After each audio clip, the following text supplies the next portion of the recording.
The Zero Mortals plan is starting to be a success. Gohan, Vegeta, and Trunks all died in the future, with Zamasu now fused. Goku and Piccolo are really the only ones left in the present to fight him. Can they contend against someone that strong? We'll cover all that and more in this finale of What If Zamasu is from Universe 7. First, they want to see if they could revive anyone. It might be better to wait until Zamasu is defeated, but it would be good to have them in battle. So they actually go to Porunga in Universe 7, just to check if he's even capable of that. And that is beyond Porunga's power. Universe 6 Porunga might have been able to bring a planet back in another universe, but Universe 7 Porunga is not going to be strong enough to bring back people in another timeline. Even though they are from this timeline, Porunga says their souls are trapped there.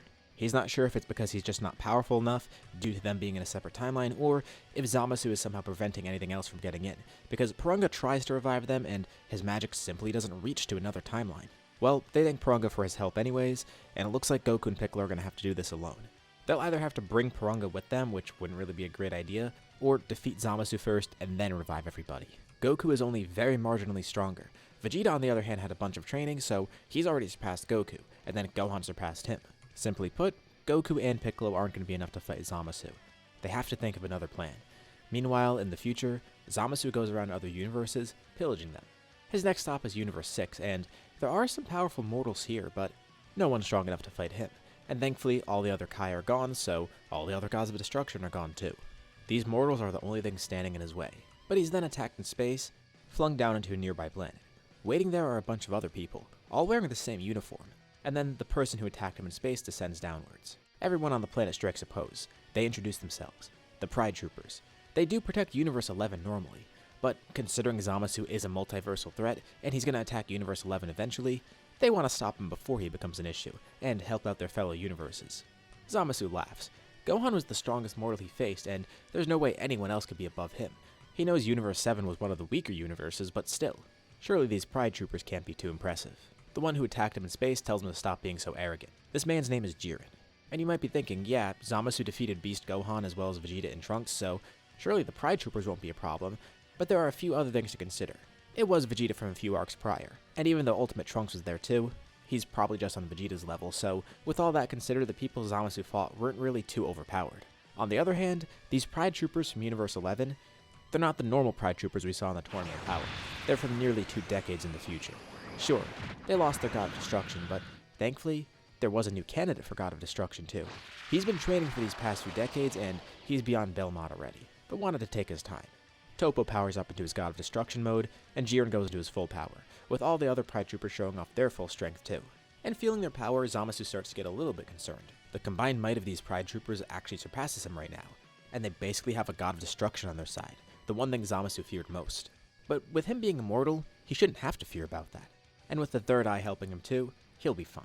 He's confident. Right now it's been a few weeks since Goku was revived, so let's go back to the present timeline. Goku and Piccolo are preparing to head to the future.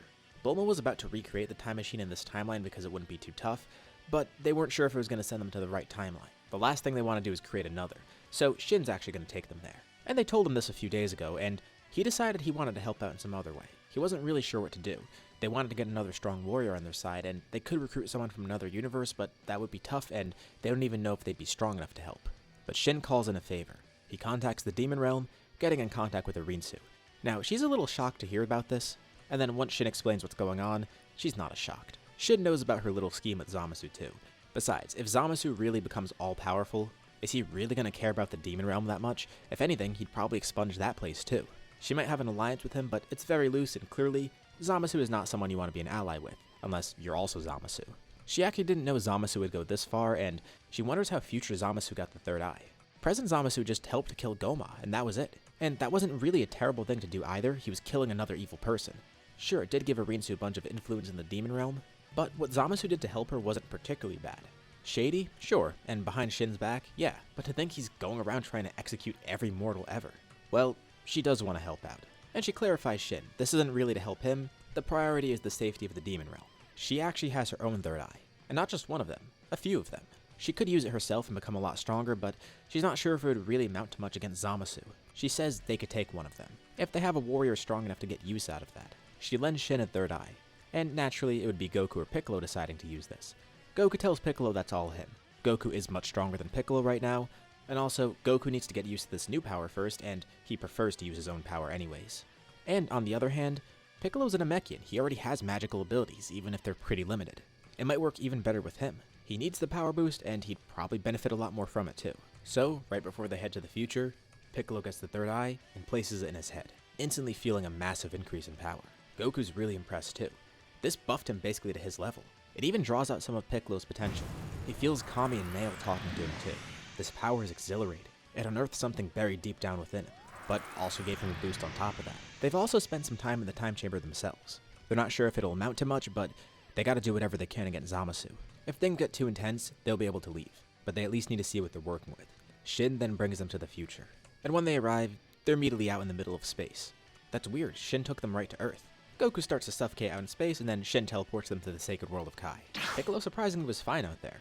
He felt the third eye help him adapt to space. The sacred world of Kai here is pretty much dead. Well, besides one person, Elder Kai. Even though Zamasu executed all of the Kais in the future, and he killed all the mortals on Earth in Universe 7, he never noticed Elder Kai was still alive here. So Elder Kai immediately runs up to Shin, thinking it's his Shin, but then realizing it's the one from the past. He gives them a rundown on what happened, and they already know the fact that Zamasu killed everyone here. The Elder Kai has been monitoring everything, and it's not like he's really able to do much, but he was actually the one to call the Pride Troopers in. He tried contacting any god he could find, and there were no Kais left. There was one god of destruction though, that being Toppo, and Elder Kai was able to fill him in on the situation. Right when they arrive on the sacred world of Kai, that's when Zamasu encountered the Pride Troopers in Universe 6. So, that's where they need to go now. Shin asks Goku and Piccolo if they're really ready for this, and they say there's no better time like the present, or the future in this case. That expression doesn't really work when you're time traveling. So, Shin teleports them to the planet that Zamasu's currently on. Not right to Zamasu, but close enough where Goku and Piccolo could fly there. He wishes them luck, and he goes back to Universe 7 with future Elder Kai. They'll monitor everything there, and Shin will be able to extract them if needed. As Goku and Piccolo fly over, they're not really sure if they're going to be able to do much, but they sense a bunch of other strong powers around. Those are the Pride Troopers, and a few of them are way stronger than Goku and Piccolo.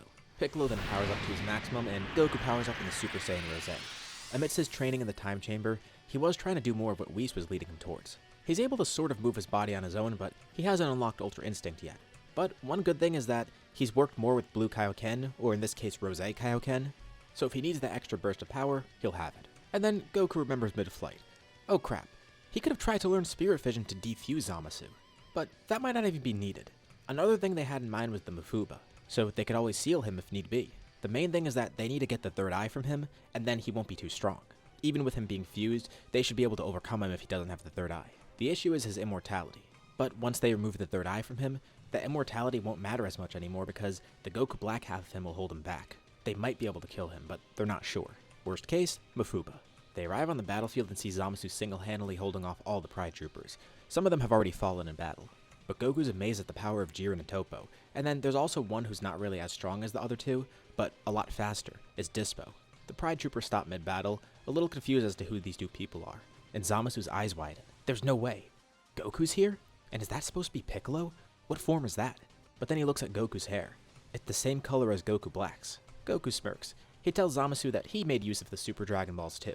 He was revived, and then Super Shenron brought his body back. And in the back of Piccolo's mind, he wonders if they should have just asked Super Shenron to defeat Zamasu for them. But that's not really his style, and he knows that's definitely not Goku's style either. Shid would probably do it if it comes to that. Either way, they get ready to battle, and the Pride Troopers just tell them to not get in the way. But once the two join the fight, they realize Goku and Piccolo are actually pretty strong. Not as strong as Jiren or Toppo, but still, they're definitely holding their own at least. Zamasu focuses most of his efforts on Jiren and Goku, Jiren being the strongest one, and Goku being the target of his hatred. He's killed Goku once. He'll kill him again. How does it feel to know that he's failed? Sure, he might have brought his family back, and he might have come back himself too. But what's gonna stop Zamasu from killing them again? Gohan's still dead, so are Vegeta and Trunks, and everybody here in the future. He knows they must have had some friends on Earth that even survived too, like his master Roshi, or his friend Bulma. They were still alive, and after Zamasu killed the others, he made sure to personally kill them too. As he taunts Goku, Piccolo then talks to Toppo and Jiren. He tells them about the third eye, and what they need to do to defeat Zamasu. Piccolo would use his own magic to draw the third eye out of Zamasu, but it's gonna be tough, they're gonna be countering each other. But Toppo could probably help. Toppo says he can't destroy anyone who's immortal, but at the very least, he could target Zamasu's body, temporarily destroying that, and potentially destroying Goku Black in the process, and then for sure they'd be able to destroy the third eye. So, that's what they do. Goku and Jiren fight together. They know nothing about each other, but Goku's amazed to see someone that strong from another universe. Sure, he's from nearly 2 decades in the future, and he's in a separate timeline, but it makes him wonder about the Jiren in his timeline. Will he ever meet him? Who knows? But Jiren doesn't really say much. He's a pretty cold guy for a superhero, but whatever. Goku's just glad to see someone so strong. And then suddenly, Zamasu feels himself frozen in place. Piccolo's using all of his focus and power, utilizing the third eye to try and absorb Zamasu's magic.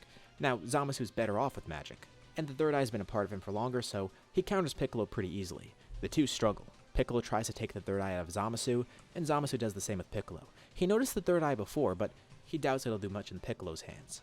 The two are basically playing magical tug-of-war, disabling each other's magic right now, and that gives an opening for everyone else. The other Pride Troopers focus their power, holding Zamasu in place, basically paralyzing him, and then Toppo jumps up right behind him, having charged a full power Hakai.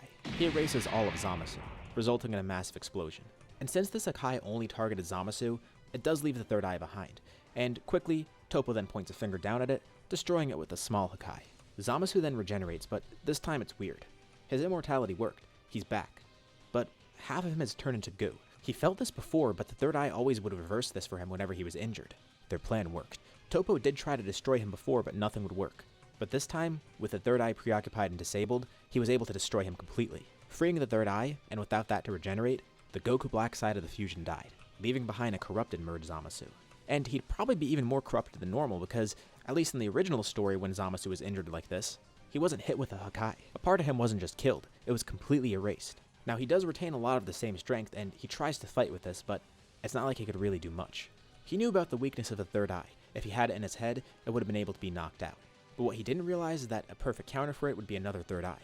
He just didn't think anyone else would have one. Jiren gets ready to finish this, but Goku tells him it won't work. Zamasu is still immortal. Zamasu tries to escape, but he's once more paralyzed, and using his own magic, Piccolo makes sure to destroy the time ring he has. He can't teleport away, and he can't travel to another timeline right now. Goku then places down a container. He's glad that he's the one who's going to be able to do this. But unlike Zamasu, he's not someone who savors killing people. It's not like he can kill Zamasu here anyways, but at the very least, he can get back at him. For killing his family, for killing him, for killing everyone in this timeline and his friends here, for all the betrayal. This will end it. He holds out a hand and performs Mafuba, sealing the corrupted Zamasu away for good. The damage he's done may be able to be reversed. There's probably still Dragon Balls somewhere in this timeline. Really all they need is to bring one Kai back, and then they can get the Super Dragon Balls. But still, Zamasu has done permanent damage to both timelines. Goku holds onto the container, and he'll take this back to the past. Shin teleports onto the planet, and he thinks Elder Kai may be able to help out here. He could access the time rings himself, and then get Super Shenron that way. Even though Goku didn't interact with them much, Goku says bye to the Pride Troopers. Some of them thank Goku and Piccolo for their help, while Jiren kinda just stands there silent. What a weird guy. He can't wait to see how strong they are in his timeline. After a lot of work, coordinating with the Pride Troopers too, future Elder Kai gets the Super Dragon Balls, and then wishes for everything to be restored. This wish not only restores the damage, but it also revives everybody killed by Zamasu. One wish brings back all the Kai, all the Gods of Destruction, and all the mortals, including 3 that aren't from this timeline: Vegeta, Trunks, and Gohan. It was weird because for about 2 months or so, they were stuck in Otherworld in a timeline that wasn't theirs. For Trunks, it was a little bittersweet. He at least got to meet some of the people he hasn't seen in a while, particularly Gohan. And Vegeta didn't see himself in heaven. Kind of a bummer, but makes sense considering when he died. Shin's able to retrieve Gohan and Vegeta, bringing them back home. This isn't how Trunks expected things to turn out, but he's glad it turned out okay at least. It's good to hear that both timelines are safe. And Trunks is going to continue growing stronger to make sure nothing like this ever happens again. Though it is reassuring to know that there's good people in other universes who are really strong, even stronger than he is. Now, Shin is embarrassed in both timelines. His student, this prodigy Kai that was so strong and so great at what he did, he betrayed him, and it just seems to be his nature because it happened in both timelines. But Goku had a suggestion for Shin. If he needed a new apprentice, he had a great idea of who should be promoted. King Kai sits bored on his planet. He's still dead too, no one bothered to revive him. But suddenly, his halo disappears, and somebody teleports in. It's Shin. He had a bad experience with the previous North Kaio, so hopefully, King Kai won't be the same way. He wants King Kai to be his apprentice, and next in line for Supreme Kai. King Kai is just really glad to be alive again, and surprised by this news too. He hears Goku put in a good word for him, and Shin also knows that King Kai helped train him. He helped make a really good warrior, and King Kai accepts this position. He is really proud of Goku as a student, but more importantly, he's just glad he finally got revived and Goku showed his appreciation somehow. So I could continue this scenario, but it is about Zamasu being from Universe 7, and, well, he's dead now. Let me know below if you'd like an epilogue for this or anything, but for now, I think we'll leave off here. What did you guys think about this story? Hopefully you all enjoyed. Be sure to drop a like and subscribe if you haven't already. It really helps the channel and shows me you want to see more videos like this. Anyways, thank you all for watching, thanks for supporting the scenario all the way through, and I'll see you all in my next video.